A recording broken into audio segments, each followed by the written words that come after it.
2월 25일 새벽 예배를 하나님 아버지 앞에 드리겠습니다.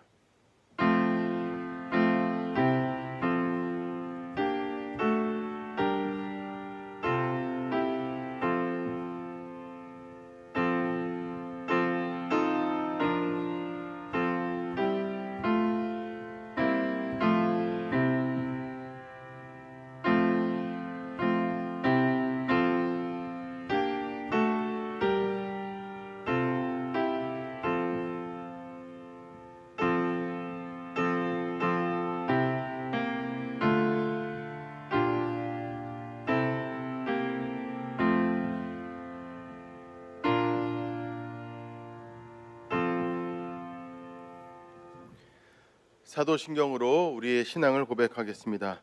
나는 전능하신 아버지 하나님 천지의 창조주를 믿습니다. 나는 그의 유일하신 아들 우리 주 예수 그리스도를 믿습니다. 그는 성령으로 잉태되어 동정녀 마리아에게서 나시고 본디오 빌라도에게 고난을 받아 십자가에 못 박혀 죽으시고 장사된 지 사흘 만에 죽은 자 가운데서 다시 살아나셨으며 하늘에 오르시어 전능하신 아버지 하나님 우편에 앉아 계시다가 거기로부터 살아있는 자와 죽은 자를 심판하러 오십니다. 나는 성령을 믿으며 거룩한 공교회와 성도의 교제와 죄를 용서받는 것과 몸의 부활과 영생을 믿습니다. 아멘. 찬송가 542장 함께 찬양하겠습니다.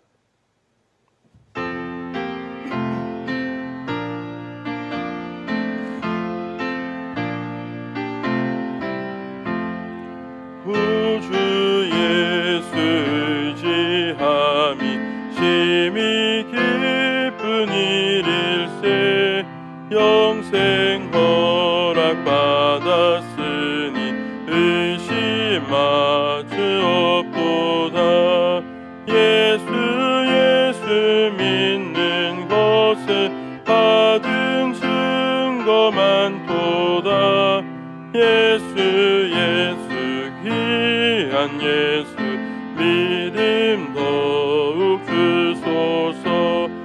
구주 예수 의지함이 심히 기쁜 일일세 주를 믿는 나의 마음 그의 피에 적시네.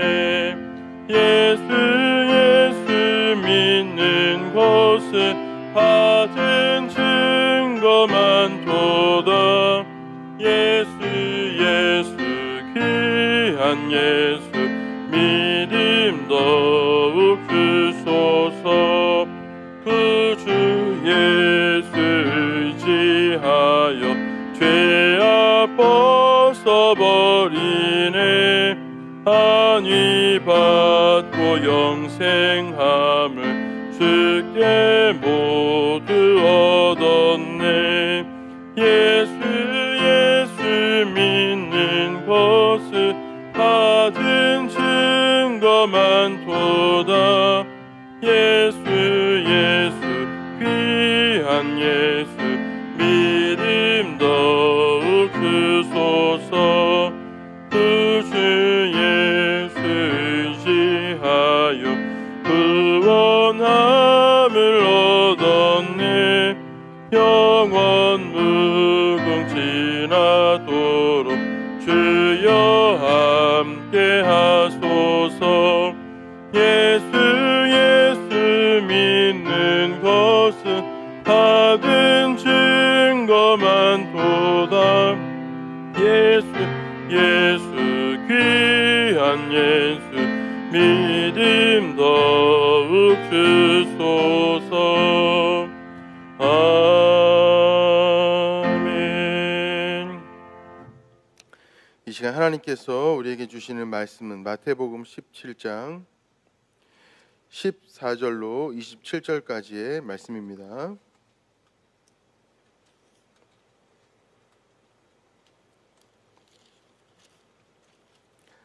마태복음 17장 14절로 27절까지의 말씀을 봉독하겠습니다. 그들이 무리에게 이르매 한 사람이 예수께 와서 꿇어 엎드려 이르되 주여 내 아들을 불쌍히 여기소서. 그가 간질로 심히 고생하여 자주 불에도 넘어지며 물에도 넘어지는지라. 내가 주의 제자들에게 데리고 왔으나 능히 고치지 못하더이다. 예수께서 대답하여 이르시되 믿음이 없고 패역한 세대여, 내가 얼마나 너희와 함께 있으며 얼마나 너희에게 참으리요. 그를 이리로 데려오라 하시니라. 이에 예수께서 꾸짖으시니 귀신이 나가고 아기가 그때부터 나으니라. 이때에 제자들이 조용히 예수께 나와 이르되 우리는 어찌하여 쫓아내지 못하였나이까. 이르시되 너희 믿음이 작은 까닭이니라. 진실로 너에게 이르노니 만일 너에게 믿음이 겨자씨 한 알만큼만 있어도 이 산을 명하여 여기서 저기로 옮겨지라 하면 옮겨질 것이요 또 너희가 못할 것이 없으리라. 갈릴리에 모일 때에 예수께서 제자들에게 이르시되 인자가 장차 사람들의 손에 넘겨져 죽임을 당하고 제3일에 살아나리라 하시니 제자들이 매우 근심하더라. 가버나움에 이르니 반세기를 받는 자들이 베드로에게 나와 이르되 너의 선생은 반세기를 내지 아니하느냐. 이르되 내신다 하고 집에 들어가니 예수께서 먼저 이르시되 시몬아 내 생각은 어떠하냐. 세상 임금들이 누구에게 관세와 국세를 받느냐. 자기 이들에게냐 타인에게냐. 베드로가 이르되 타인에게니이다. 예수께서 이르시되 그렇다면 아들들은 세를 면하리라. 그러나 우리가 그들이 실족하지 않게 하기 위하여 내가 바다에 가서 낚시를 던져 먼저 오르는 고기를 가져 입을 열면 돈 1세겔을 얻을 것이니 가져다가 나와 너를 위하여 주라 하시니라. 아멘. 하나님 아버지 감사합니다. 이 아침에 깨워주시고 하나님의 말씀 앞에 서게 하심에 감사드립니다. 우리 삶에 여러 가지 곤고하고 어려운 지점들이 다 있지만 하나님 오늘 이 말씀을 통하여서 세임 먹게 하여 주시고 주님께서 기뻐하시는 마음의 열매와 신앙의 열매를 맺도록 인도하여 주옵소서. 예수님의 이름으로 기도합니다. 아멘. 우리가 오늘 먼저 만나게 되는 이야기는 예수님께서 귀신에 사로잡혀서 여러 가지 죽을 뻔한 위기를 모면했던 사람을 귀신으로부터 자유롭게 하는 이야기가 기록되어져 있습니다. 이 본문은 14절에서 20절까지의 본문입니다. 우리가 마태복음과 공간복음 그리고 공간복음은 마가복음과 누가복음을 말하는데 이 모든 복음서들과 또 요한복음을 다 같이 합쳐 사복음서라고 부르는데 이 사복음서를 읽을 때에 이 사복음서는 분명하게 예수 그리스도께서 메시아인 것을 증언하고 있다는 것을 꼭 기억해야 합니다. 우리가 너무나 사복음서의 말씀들은 잘 알고 있어서 이것이 그저 이야기들처럼 우리가 받아들여질 수 있는데 그 모든 이야기들의 핵심은 무엇인가 하면 예수 그리스도께서 메시아다라고 하는 것을 증언하는 것에 있다는 것입니다. 예수 그리스도를 메시아로 믿지 않는 그리스도인들은 없습니다. 교회를 웬만큼 다니고 또 나름대로 신앙이 있다 자처하는 사람들은 대부분 예수 그리스도께서 메시아이고 또 메시아인 것을 믿고 그분이 나를 대신하여 죽으신 것을 믿으면 구원을 얻는다는 사실을 잘 알고 있고 그리고 실제로 그렇게 믿고 있으며 구원 얻었다고 스스로 자평합니다. 예수님의 제자들도 똑같습니다. 예수님의 제자들도 그와 똑같이 예수님을 따라다녔던 이유가 예수님을 메시아로 믿었기 때문이고 또 예수님께서 그 모든 하나님의 뜻을 이 세상 가운데 펼치실 하나님인 것을 그들은 믿었습니다. 우리가 오늘 17장의 말씀을 읽는데 이미 그 전에부터 예수님께서는 제자들을 부르시고 제자들을 파송하십니다. 그리고 그들에게 귀신을 제어하는 능력을 주시고 그리고 병을 고치는 능력을 주십니다. 그리고 놀랍게도 제자들은 예수님의 이름으로 가는 곳들마다 귀신을 쫓아내고 병을 낫게 합니다. 이것이 바로 성경에 기록되어진 이야기이죠. 그러니까 하나님 나라가 예수 그리스도를 통하여 이 땅 가운데 왔는데 그 하나님 나라가 이 세상 가운데 전파되어지는 과정은 예수 그리스도를 통해서고 예수님의 제자들을 통해서였다는 것입니다. 예수님께서 가는 곳들마다 하나님의 나라를 전파하셨는데 하나님의 나라를 전파하실 때 나타났던 현상이 무엇인가 하면 귀신이 쫓겨나가는 축기와 또 사람의 불치병과 병이 낫는 치유였습니다. 그리고 수많은 일들이 그 가운데 있었습니다. 5천 명을 먹이시는 사건들과 5천 명을 먹이시는 사건이라고 하는 것은 무엇인가 하면 이 땅에 어떤 물리적인 먹을거리가 없어도 하늘에서 내려온 어떤 먹을거리로 사람들이 다 먹었다는 것이죠. 그것도 5천 명이나 되는 사람이 말입니다. 그리고 또한 12강줄이나 남았다는 것이죠. 고로 하나님의 나라라고 하는 것은 무엇을 의미하냐면 우리가 이 세상을 살아가면서는 늘 물질의 결핍과 또 여러 가지 사랑의 결핍과 또 기타 여러 가지 것들의 결핍에 고통하며 괴로워하면서 삶을 살지 않을 수 없는데, 예수 그리스도를 통하여서 우리는 더 이상 이 땅에 있는 여러 가지 공급과 물질에 매여 있지 아니하고 하늘로부터 오는 공급과 하늘로부터 오는 어떤 혜택들을 우리가 누리면서 살 수 있게 되었다는 것이죠. 그것을 보여준 것이 바로 예수 그리스도의 공생의 삶입니다. 근데 여기에는 대전제가 있습니다. 그것은 무엇인가 하면 예수님이 그리스도고 예수님이 하나님이시고 또 예수 그리스도를 믿는 자들은 구원을 얻을 뿐만 아니라 이 땅에 있는 여러 가지 자원들에게 매이지 아니하고 저 하늘에 있는 자원을 풍성하게 누리면서 살 수 있다는 믿음이죠. 그 믿음이 전제되는 것입니다. 그 이야기가 사복음서에 끊임없이 기록되어져 있고 예수 그리스도께서는 그것을 끊임없이 스스로 증언하시면서 다니시고 또 실제로 그것을 보여주기도 하시죠. 우리가 이제 마태복음을 보면 예수님께서 천국 복음을 전파하셨다 이런 말이 나옵니다. 천국 복음을 전파하셨다. 천국 복음을 전파하셨다라고 하는 것이 제가 방금 말씀드린 그것입니다. 예수 그리스도를 통하여서 우리가 죄인된 신분에서 하나님의 자녀가 된 신분이 되었을 뿐만 아니라 이 세상을 살아가며 아주 부족하고 결핍되어진 여러 가지 자원에 매여 살지 아니하고 하늘로부터 오는 자원과 하늘로부터 오는 축복을 누리며 이 세상 가운데 살아갈 수 있고, 그 모든 것들의 근본 목적은 이 세상 모든 사람들에게 예수 그리스도를 전파하며 하나님의 나라를 전파하는 것에 있다는 것이죠. 그것을 가장 극명하게 보여주는 사역이 예수님께서 제자들을 파송하시는 그런 사역입니다. 예수님께서는 제자들을 파송하시면서 그저 말을 전하라 이렇게 하지 않으셨습니다.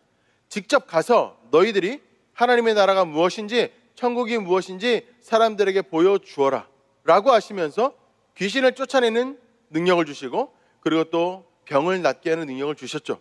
그리고 제자들은 예수 그리스도께서 파송하신 그 뜻을 따라서 예수 그리스도의 이름으로 병을 고치고 귀신도 쫓아냈던 것입니다.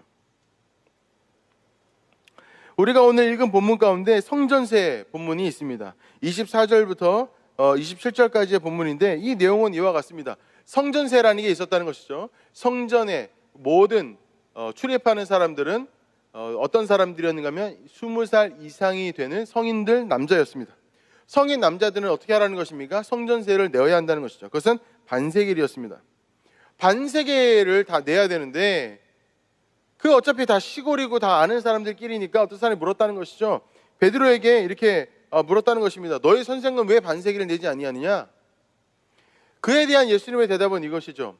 왕이 어떤 세금을 받을 때에 국세를 받을 때에 가족들에게 받느냐 남에게 받느냐 그것입니다. 타인에게 받느냐 아니면은 자국인들에게 받느냐 그 이야기죠. 누구에게 받습니까? 당연히 타인에게 받죠. 가족에게 세를 받는 사람은 없습니다. 타인에게 세를 받는 것이죠.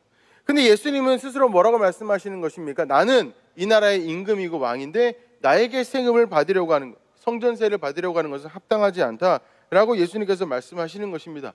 이 이야기는 사실 굉장히 사소한 이야기처럼 보입니다. 예수님께서 베드로와 그냥 성전세에 대하여 이야기하시는 장면이기 때문에 그렇죠.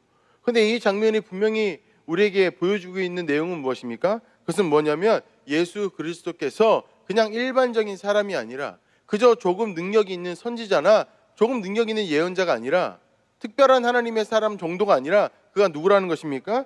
그가 메시아고 그가 하나님이고 그가 하나님의 아들이라는 것이죠. 굳이 이 어떤 사소한 대화의 이야기 같은 이 성전세 이야기가 굳이 여기에 기록되어져 있는 것은 예수님께서 부득불 스스로가 메시아이심과 스스로가 그리스도이심과 스스로가 하나님의 아들이요 하나님 자신인 것을 모든 사람들에게 알게 하고자 하셨다는 그런 그 내용이 여기에 기록되어져 있는 것이죠. 이제 다시 귀신 들린 아이의 이야기를 살펴보겠습니다. 예수님께서는 변화산에 올라가셔서 제자들에게 변화된 모습을 보이시죠. 변화된 모습을 보이시고 난 다음에 변화산에서 내려오십니다. 내려온 직후의 이야기가 바로 이 귀신 들린 아이의 이야기입니다. 내려오니까 어떤 일이 벌어지고 있었습니까? 오랫동안 귀신 들린 아이가 있는 것입니다. 그는 지독한 귀신에 사로잡혀 있었는데 그 귀신은 이 아이를 죽이기 위하여 불에도 넘어지게 하고 물에도 넘어지게 했다는 것이죠. 그러니 그의 고통이 얼마나 심했겠습니까? 얼마나 두려운 가운데 살았겠습니까? 그래서 이 아버지가 이 아이를 데리고 제자들에게 왔다는 것이죠. 제자들에게 와서 내 아이를 고쳐달라, 귀신을 쫓아내달라라고 부탁했다는 것입니다. 근데 제자들이 했다는 것인가 못했다는 것입니까? 못했다는 것이죠. 그 아이로부터 귀신을 쫓아내지 못했다는 것입니다. 이상합니다. 왜 그러냐면 이미 이전에 본문을 보면 제자들은 이미 수도 없이 많은 병자들을 고치고 수도 없이 많은 귀신들을 쫓아냈기 때문이죠. 근데 이 귀신은 쫓아내지 못했습니다. 제자들도 이것이 참 이상했습니다. 왜 귀신이 다 쫓아나갔는데, 모든 병이 나았는데 왜 이것만 안 될까? 왜 얘만 안 될까? 그런 고민을 그 제자들도 했다는 것이죠.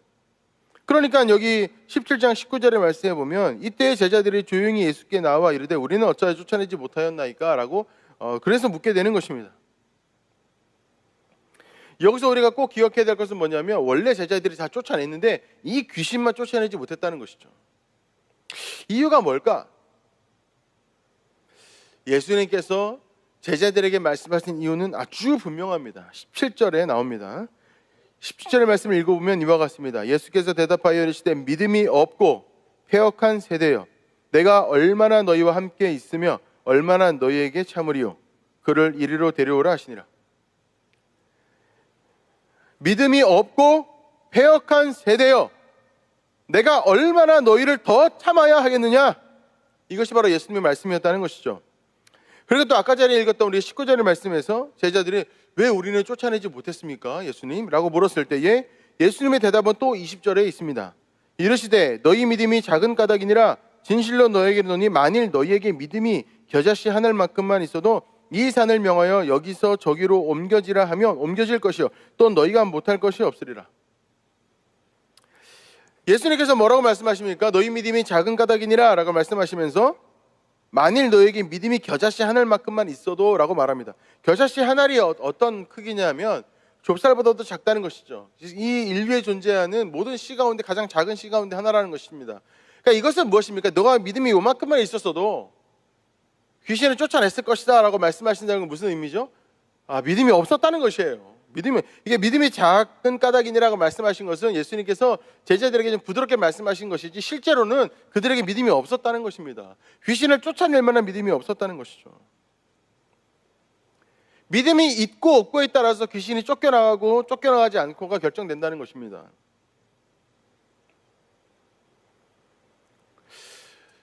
예전에 어떤 책에서 읽은 적이 있습니다. 어떤 목사님께서 지독하게 귀신에 걸린 여자를 만나셨다는 것입니다. 이분은 여러 번 귀신을 쫓아내는 그런 사역들을 경험하셨기 때문에 그 여성분을 붙들고 열심히 한나절 동안 이렇게 기도를 하셨다는 것이죠. 근데 귀신이 나가지 않더라는 것입니다. 아무리 예수 그리스도의 이름으로 명하노니 떠나가라 아무리 선포를 해도 떠나가지 않았다는 것이죠. 그래서 이 목사님이 참 이상하다 하면서 집으로 돌아가셨다는 것입니다. 그리고 일주일 정도 있다가 그 귀신 들렸던 그 여자가 그 목사님을 다시 찾아왔다는 것이죠. 근데 귀신 들렸던 그 여성분이 이 목사님께 이렇게 이야기했다는 것입니다. 목사님 가시고 난 다음에 일주일 동안 제가 너무 힘들었어요. 귀신이 나갈 듯 말 듯 계속 그래서 너무너무 힘들었는데 목사님께서 기도해 주신 대로 예수님의 이름으로 명하노니 떠나갈지어다 그 믿음을 내가 놓치지 않고 너는 떠나가게 돼 있다 라고 믿으면서 계속 일주일을 버텼다는 것입니다. 그래서 일주일이 지나고 나니까 귀신이 탁 떠나갔다는 거예요. 이때의 목사님이 그 책에 이렇게 쓰셨습니다. 예수 그리스도의 이름으로 명하면 귀신은 쫓겨나갈 수밖에 없는데 가끔 강한 귀신들이 있다는 것이죠. 선포를 해도 뻗팅이고 그 안에 들어앉아가지고 있는 귀신이 있다는 것입니다. 그때에 예수님의 이름을 명해도 떠나가지 않는 귀신이 있구나 라고 생각하고, 그 생각은 뭐냐면 예수 그리스도의 이름으로 떠나가라 라고 하는 그 명령의 그 전제가 믿음인데 그 믿음을 물음표로 만드는 것이라는 것이죠. 물음표로 만든다. 그러니까 그것이 안 되는 것도 있네 라고 하면서 그 선언을, 믿음으로 한 선언을 다시 회수하게 되면 그 선언과 그 명령은 그 헛것이 된다는 것입니다. 그래서 귀신이 안 나가는 것이죠. 그러니까 강한 귀신들은 어떻게 하냐 하면 그와 같이 뻗팅기고 앉아 있으면 나갈 수밖에 없지만 잠시 동안이라도 뻗팅기고 있어서 그가 스스로 한 선포를 스스로 다시 접어 올리도록, 다시 그것을 취소하도록 그렇게 믿음을 흔들고 만든다는 것이죠. 제자들은 모든 귀신을 다 쫓아냈습니다. 그리고 모든 질병을 고쳤습니다. 근데 그 귀신을 쫓아내지 못했어요. 그가 가지고 있었던 어려움을 해결하지 못했습니다. 이유가 무엇이었습니까? 믿음이 없어서였다는 것이죠. 우리가 이 마가복음 9장 29절에 말씀해 보면 마가복음 9장에도 이 본문과 똑같은 본문이 나와 있습니다. 그런데 마가복음 9장 29절에 말씀해 보면 우리가 이것도 참 잘 아는 말씀인데 이런 말씀이 기록되어져 있습니다. 이르시되 기도 외에 다른 곳으로는 이런 종류가 나갈 수 없느니라 하시니라. 28절에 보면 이렇게 되어 있죠. 집에 들어가시면 제자들이 조용히 묻자오되 우리가 어찌하여 능히 그 귀신을 쫓아내지 못하였나이까? 이르시되 기도 외에 다른 곳으로는 이런 종류가 나갈 수 없느니라. 우리가 이 말씀을 오해하면 안 됩니다. 무작정 기도 막 그냥 드립다 기도한다고 해서 귀신 쫓아나가는 게 아니에요. 중요한 건 무엇입니까? 믿음이죠. 그러나 믿음으로 선언해도 쫓아나가지 않는 귀신이 잠시 동안은 있을 수 있다는 것입니다. 그러면 어떻게 하라는 것입니까? 끊임없는 기도로 그 예수 그리스도의 이름으로 선언한 그 선언을 끊임없이 밀어붙여야 한다는 것입니다. 그렇게 하면 귀신이 나간다는 것이죠. 그런데 여기서 우리가 꼭 중요하게 알아야 하는 메시지가 있습니다. 예수님께서 제자들을 보시면서 어떻게 하십니까? 책망하십니다. 뭐라고 말씀하십니까? 패역한 세대여, 이렇게 말씀하십니다. 왜 패역한 세대여? 라고 말씀하십니까? 충분히 믿을 수 있음에도 불구하고 믿지 않았기 때문입니다. 믿을 수 있었고 믿었음에도 지금은 안 믿기 때문입니다. 순간적으로 그 믿음을 저버렸기 때문입니다. 그래서 우리가 분명하게 알아야 할 것은 뭐냐면 한 번 믿으면 영원히 믿는 게 아닙니다. 물론 우리가 이것을 구원을 받는다, 예수 그리스도를 구주로 믿고 구원을 얻는다라는 그 믿음은 이런 믿음과는 차원이 다릅니다. 지금 제자들과 예수님이 관계를 맺고 있죠. 그것은 어떤 관계입니까? 제자들이 예수님을 메시아로 믿는 것입니다. 메시아로 받아들인 것이에요. 그런데 이것은 어떤 믿음입니까? 이것은 능력을 선포하는 믿음입니다. 하나님의 나라를 선포하는 믿음입니다. 구원을 얻는 믿음이 아니라 하나님의 나라를 선포하는 믿음입니다. 똑같은 믿음이지만 이 믿음은 조금 종류가 다릅니다. 그러니까 그건 무슨 말인가 하면 우리가 하나님의 뜻대로 이 세상을 살아가며 구원받은 사람으로 살아갈 수 있지만, 그러나 하나님의 일을 이루기 위해서는 지금 예수님께서 말씀하신 이 믿음이 중요하다는 것입니다. 이 믿음 말입니다. 예수 그리스도의 이름으로 명하면 귀신이 쫓겨나가고 예수 그리스도의 이름으로 선언하면 병이 낫게 된다는 믿음 말입니다. 이 믿음이 우리에게 필요하다는 것이죠. 하나님의 나라를 이 땅 가운데 펼치기 위해서 말입니다. 그러나 지금 제자들은 그 믿음이 있었으나 지금은 없습니다. 지금은 없어요. 지금은 예수 그리스도의 책망을 받을 만큼 그들이 믿음이 흔들리고 있다는 것이죠. 우리 가운데 이와 같이 새벽에 이렇게 영상으로 예배를 드리는 모든 분들은 다 믿음이 있는 분입니다. 철저하게 있는 분이죠. 어떻게 믿음 없이 이렇게 예배를 드릴 수 있겠습니까? 그런데 우리에게 중요한 것은 무엇인가 하면 우리의 믿음을 점검하는 일입니다. 나는 정말로 믿음이 있는가? 나는 그 믿음이 흔들리지 않는가 말이죠. 예수 그리스도께서 내 옆에 계실 때에 그분이 나를 책망하지 않으시겠는가? 제자들을 책망하셨던 것처럼 왜 믿음이 없느냐? 겨자씨 한 알만한 믿음만 있어도 네가 나의 일을 이룰 것이다. 너의 삶은 내가 원하는 삶이 될 것이고 네가 정말로 믿음이 있으면 내가 너에게 원하는 모든 일들을 네가 할 것이다. 이것이 바로 우리가 이 본문에서 알 수 있는 예수 그리스도가 우리에게 주신 메시지라는 것이죠. 여러분, 우리는 믿음이 있습니까? 우리는 하나님의 뜻대로 이 세상을 살아갈 때 잘 되어지지 않을 때 우리가 하나님의 뜻대로 이 모든 것들이 하나님의 뜻이 하나님의 역사하심이 이 세상 모든 것에 이루어질 수 있습니다 라고 하는 그 믿음을 어느 순간에 저버리지 않습니까? 그냥 다시 호로록 회수해버리고 있지는 않습니까? 우리의 마음 가운데 더 확신을 가지고 하나님의 뜻이 이루어지기 위하여서 기도로 버티고 그 선언을, 예수 그리스도를 향한 그 믿음을 가지고 밀고 나가야 되는데 밀고 나가지 못하고 좌절하고 절망하고 이게 아닌가벼 라고 하면서 그냥 다시 다 회수하고 있지는 않습니까? 우리는 너무나 쉽게 믿음에 있어서 절망하거나 포기하고 있지는 않습니까? 지금 예수님께서 제자들에게 하시는 그 책망은 바로 그와 같은 책망을 말씀하는 것입니다. 우리는 이 말씀 앞에서 과연 우리의 믿음은 충분한지, 우리의 믿음은 끊임없이 나의 마음에서, 나의 영혼에서 하나님의 역사하심을 힘입어서 계속 용솟음 치고 있는지를 한번 점검해 보았으면 좋겠습니다. 그래서 하나님께서 기뻐하시는 믿음의 삶을 우리 모두가 살아내었으면 좋겠습니다. 저와 여러분들이 그저 무늬만 그리스도인 아니라 경건한 모양은 있는데 경건의 능력은 없는 그런 그리스도인 아니라 하나님의 역사하심과 하나님의 인도하심과 하나님의 우리를 사용하여 주심을 확신함으로 말미암아 이 세상 가운데 하나님의 나라를 이루는 하나님의 뜻을 충분히 이루어내는 모든 복된 하나님의 사람들이 다 되기를 주님의 이름으로 축원합니다. 기도하겠습니다. 하나님 아버지 감사합니다. 이 아침에 이 말씀이 생동감 있게 우리의 마음 가운데 심겨져서 우리의 믿음을 더하게 하시고 우리에게 마음의 힘을 더하게 하시고 우리의 영혼의 거룩함을 더하게 하여 주옵소서. 그래서 하나님께서 기뻐하시는 삶을 살아낼 수 있도록 도와주시고 많은 하나님께서 기뻐하시는 성령의 열매가 많이 맺힐 수 있도록 도와주시고 역사하여 주시옵소서. 우리가 가는 곳들마다 하나님의 나라가 이루어지게 하여 주시고 우리가 가는 곳들마다 주의 뜻이 이루어질 수 있도록 도와주시고 그저 우리의 삶은 그저 그런 삶이 아니라 이 세상 가운데 뻗어나가 하나님의 놀라운 영향력을 펼치는 삶이 다 될 수 있도록 역사하시고 인도하여 주옵소서. 그것은 인간의 능력이나 힘으로 되는 것이 아니라 하나님께서 우리 가운데 성령으로 역사하시는 그 능력으로 될 줄을 믿사오니 하나님 그 영의 역사가 우리의 삶을 통하여 흘러 넘쳐가도록 인도하시고 붙잡아 주옵소서. 예수 그리스도의 이름으로 기도드리옵나이다. 아멘.